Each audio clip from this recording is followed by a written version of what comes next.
అల్వాల్ సుభాష్ నగర్ లో ఛత్రపతి శివాజీ జయంతి సందర్భంగా ఆయన విగ్రహానికి పూలమాల వేసి నివాళులు అర్పించిన శివాజీ యూత్ అసోసియేషన్. ఈ కార్యక్రమంలో శివాజీ అభిమానులు పాల్గొన్నారు.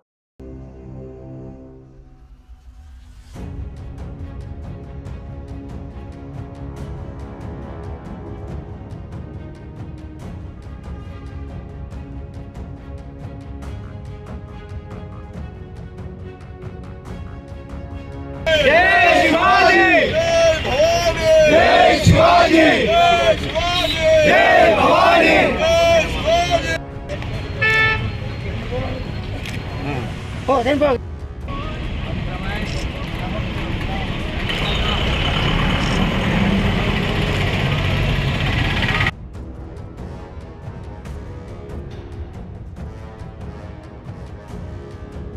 जय भवानी, जय भवानी, जय शिवाजी, जय भवानी, जय शिवाजी, जय शिवाजी, जय भवानी, भारत माता की जय, भारत माता की जय, हिंदू धर्म परिरक्षण महाराजा छत्रपति शिवाजी महाराज की जय. నమస్కారము. ఇక్కడ విచ్చేసినటువంటి ముఖ్య అతిథులు, మన ఆల్ పార్టీస్ కార్యకర్తలు మరియు సైనికులందరికీ కూడా ఫస్ట్ నమస్కారాలు చెప్తున్నాను. శివాజీ సేవా సమితి అని చెప్పేసి మన స్థానికంగా యువకులందరూ కూడా సుమారు ఒక 60 మంది యువకులు ఒకటి శివాజీ సేవా సమితి అని అసోసియేషన్ నిర్మించుకున్నారు. అందులో గోపాలను మరియు లక్ష్మణ్ నాయక్ గారు ఈ యొక్క శివాజీ సేవా సమితికి సృష్టికర్తలు. ఒకరు ఇద్దరు పోయి ఈరోజు 60 మంది యువకులు ఈ యొక్క కార్యక్రమాన్ని ప్రతి ఆదివారము సుమారు 65 వారాల నుంచి ప్రభుత్వ హాస్పిటల్కు ఇచ్చేసినటువంటి బీద వైద్యం కోసం వచ్చినటువంటి దూరం నుంచి వచ్చినటువంటి వాళ్లకు సుమారు ప్రతి ఆదివారం 500 మందికి భోజనం కూడా వీళ్ళే సొంత డబ్బులతోటి వండుకొని తీసుకొని పోయి అక్కడ అందరూ కూడా భోజనం చేపిస్తున్నారు.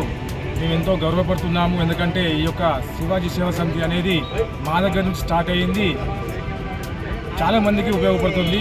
ఈ యొక్క అసోసియేషన్కు మేము కూడా పూర్తి సహాయ సహకారాలు అందిస్తామని తెలియజేస్తూ ఇక్కడ 395వ జయంతి జరుపుకుంటున్నాము ఈరోజు కూడా. మరి అలాగే అన్నదాన కార్యక్రమం సుమారు 1000 మంది కూడా అరేంజ్ చేసిన మన పిల్లలందరూ కూడా ఈ యొక్క కార్యక్రమాన్ని విజయవంతం చేసినందుకు మీ అందరూ కూడా కృతజ్ఞతలు. మరి భారతదేశం గర్వించదగ్గ ఛత్రపతి శివాజీ గారి 384వ